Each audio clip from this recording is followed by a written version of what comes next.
afternoon all. Honorable Minister of Railways, Shri Ashwini Vaishnavji, Chairman Railway Board, friends. It's a privilege to be here and to join the Railway Minister on the occasion of this very important briefing on a major new initiative between India and Bhutan on the establishment of rail connectivity between our two countries. Let me take the opportunity before the substantive briefing to set the context and say a few words about the relationship between India and Bhutan. As you are all aware, India and Bhutan share a relationship of exceptional trust, mutual respect, and understanding. This is a relationship that is rooted in cultural and civilizational ties, extensive people-to-people relations, and our shared developmental and security interests. These ties are reflected in very close contact at the highest levels.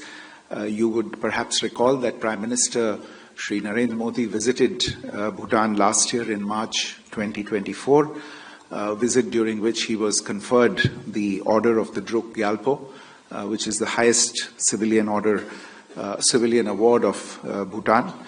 His Majesty, the King of Bhutan, and the Prime Minister of Bhutan have been visiting India regularly. His Majesty, the King, was here earlier for attending the Mahakumbh, and the Prime Minister was here just a few weeks ago to attend the consecration of the Bhutanese temple in Rajgir. On the bilateral relationship itself, the Government of India has been Bhutan's largest provider of developmental assistance and has played a vital role in its modernization, especially in the areas of infrastructure and the overall economic development of the country.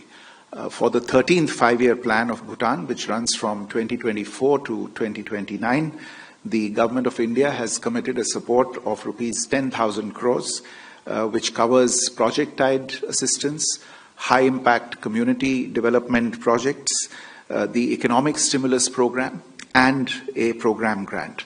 And this quantum constitutes a 100% increase over the 12th five-year plan figures. Just a few words about some of the major areas of cooperation. Energy and power is one of the highlights of this particular relationship.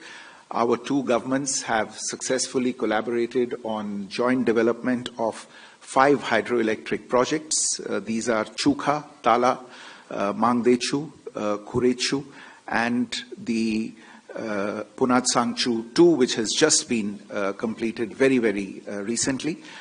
In addition, Punatsangchu 1 is under construction. Apart from this, there are Indian private companies now that are engaging with Bhutanese authorities to develop power projects in Bhutan. Insofar as trade is concerned, India is Bhutan's top trading partner. We are the principal source of imports and the principal destination of their exports, accounting for nearly 80% of Bhutan's total trade. The 2016 bilateral agreement on trade, commerce and transit establishes a free trade agreement between Bhutan and India, and also provides Bhutan duty-free transit for goods from and to third countries. Insofar as connectivity is concerned, this is a priority for both countries. You will hear more about it today, as I said, in the area of rail connectivity, but we have worked very closely together on road connectivity, establishing integrated checkposts and trade routes, new immigration points, as well as digital connectivity. Recently, in order to facilitate the movement of third country nationals, an integrated checkpost was inaugurated at Daranga in Assam in November 2024, and we feel that Bhutan will also benefit from the development of the Jogi Gofa Inland Waterways Transport Terminal, This was inaugurated this year in February. In the digital domain, both the RuPay card and the Bhim UPI application have been launched in Bhutan. Some of you who are following developments in Bhutan closely would be aware that the government there is developing the Gelefu Mindfulness City project bordering Assam. This is an initiative under the direct guidance of His Majesty, the King of Bhutan. It is envisaged as an economic hub connecting Bhutan with South Asia and Southeast Asia. It's a flagship initiative of the country, and the Government of India has conveyed its support to this initiative. Similarly, Samtse, which borders West Bengal, is being developed as an important industrial town in Bhutan for manufacturing and export.